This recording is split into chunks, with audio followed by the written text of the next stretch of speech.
Bonjour et bienvenue pour cette 5e émission de l'Adria Live, ici au Salon du Bourget pour le 52e Salon des véhicules de loisirs. Et vous voyez ce magnifique stand. Ça fait 2 jours que je vois Leonida qui tient le stand de la Slovénie. Parce que la Slovénie, c'est un pays absolument extraordinaire. Il se trouve que j'en reviens, j'ai passé mes vacances d'été là-bas. Leonida, bonjour. Vous représentez l'Office du tourisme de la Slovénie. La Slovénie aime les camping-caristes? Oui, la Slovénie aime les camping-caristes. Les campings sont vraiment bien aménagés pour eux. Aussi, les routes sont vraiment bien entretenues. Du coup, vous êtes vraiment bienvenus, tous. Et des aires de service, hein. On a un peu le sentiment d'être en France quand on est en Slovénie. Enfin, je veux dire pour un camping-cariste, parce qu'il y a cette diversité de possibilités. Alors, il faut expliquer quand même, il y a une raison à ça. C'est que c'est un pays qui connaît bien le camping-car parce qu'il y a un constructeur, et lequel, Adria, bien sûr, Oui. qui est installé depuis longtemps maintenant. Oui, depuis 1965, on a l'usine à Novo Mesto, une nouvelle ville, si je traduis. C'est une longue tradition et du coup, on a adapté un tout petit peu, oui, nos aires, nos campings pour faire plaisir aux gens qui viennent nous visiter. Voilà. Alors, 80 campings, 100 arrêts pour les campeurs, 88 campings agricoles. Et c'est un territoire qui n'est pas immense et qui se situe, pour ceux qui ne le savent pas, au nord de l'Italie et à l'est de Venise. Oui, tout à fait. C'est le carrefour de différentes cultures, de différents paysages. On est installé entre la mer Adriatique, entre les Alpes juliennes et la plaine pannonienne. Du coup, les distances sont très petites et c'est simple de voyager dans 1 heure sur la côte, depuis la capitale, ou dans les montagnes. Voilà.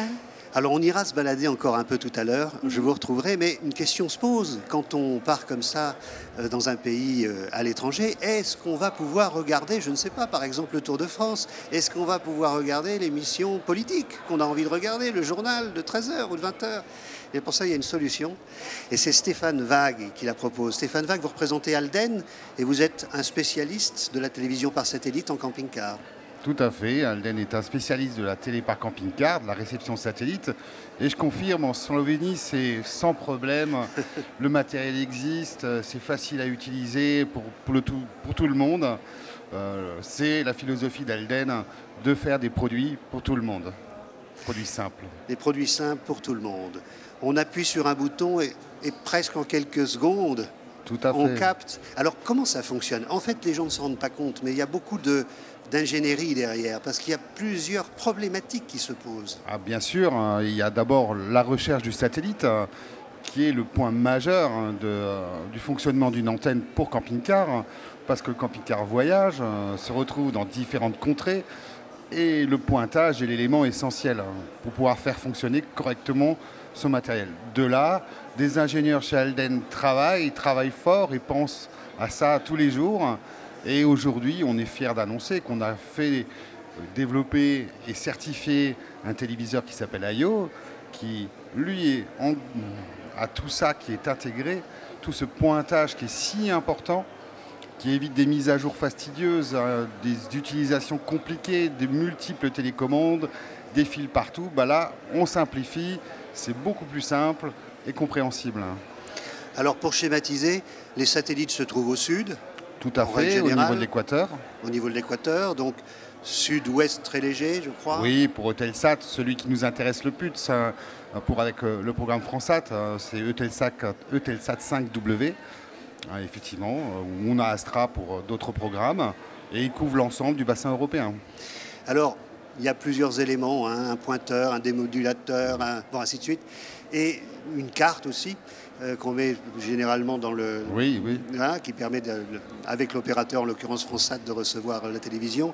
Et parfois, il peut y avoir un souci, mais c'est difficile de dire à quel maillon de la chaîne ça se trouve. Alors pour ça, il y a un site internet et un forum qui permet de répondre à toutes les questions qu'on se pose. Tout à fait. Nous avons notre site internet alden.fr et un blog où vous allez retrouver les informations du moment, les questions qu'on se pose en tant que consommateur.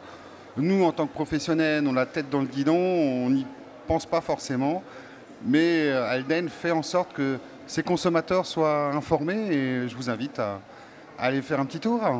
Alors pendant que vous faites un petit tour, moi je repars en Slovénie.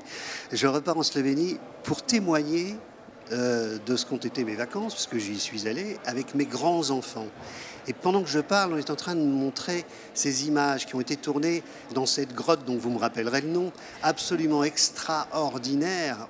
On a, nous, le plaisir en France d'avoir le gouffre de Padirac, mais franchement, incroyable. On est même obligé de circuler dans des petits trains. Ce sont des kilomètres et des kilomètres de galeries. C'est pas très loin de la capitale.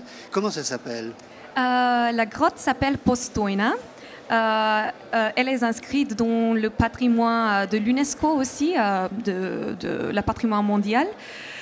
C'est vraiment oui, une grotte extraordinaire avec plein de salles, plein de stalactites, stalagmites. Voilà, si j'ai bien dit, les deux. Voilà. Bravo. Avec le proté, c'est pas un petit poisson, ça ressemble à un poisson, mais c'est pas un poisson. Du coup, endémite de cette grotte. Sinon, la Slovénie possède plus que 8000 grottes, en fait. C'est vraiment plein de phénomènes karstiques là-bas. Voilà. Ouais, c'est vraiment un territoire nature, un territoire vert, un territoire à découvrir, des paysages splendides, vraiment. Et puis cette capitale, toute simple, toute mignonne, avec ses petites ruelles, avec son beau château. Vraiment, c'était une destination enthousiasmante. Voilà.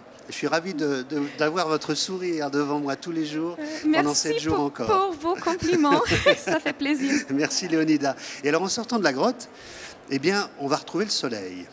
Et le soleil, c'est important dans un camping-car parce que ça permet de donner de l'énergie. Et c'est encore mieux quand eh bien, le panneau solaire fait le tournesol. Ah, effectivement, c'est un point majeur pour acquérir de l'autonomie, d'avoir le solaire pour recharger les batteries de nos camping-cars. Et Halden, pour ça, est pas trop mal parce qu'on a développé quelques petites choses qui font que ça s'améliore encore et on obtient des performances et une autonomie tout à fait considérable. Dont le girasol qui suit le mouvement du soleil et qui suit l'inclinaison, ce qui est le plus important, parce que l'hiver, il y a du soleil, mais le problème c'est qu'il est plus bas et donc il faut aller le chercher. Exactement, c'est tout l'intérêt d'orienter son panneau solaire pour optimiser son rendement. C'est simple, mais il fallait y penser. Et nous avons développé ça et obtenu un brevet pour cette poursuite du soleil qui permet de multiplier par 7, par 8, par 10 la production de son panneau solaire. Donc naturellement, pour un camping-car qui souhaite voyager, notamment en Slovénie, surtout en Slovénie, où il y a du soleil, souvent. Toujours. Et là, même si les campings sont très accueillants, on peut se retrouver dans la nature et avoir besoin de plus d'énergie. Voilà, le phénix ou le girasol vont apporter cette énergie nécessaire. Eh bien, merci à tous les deux. Merci. Il est temps de quitter ton écran, toi, le télénaute, et de partir immédiatement avec ton camping-car direction la Slovénie. Bon voyage.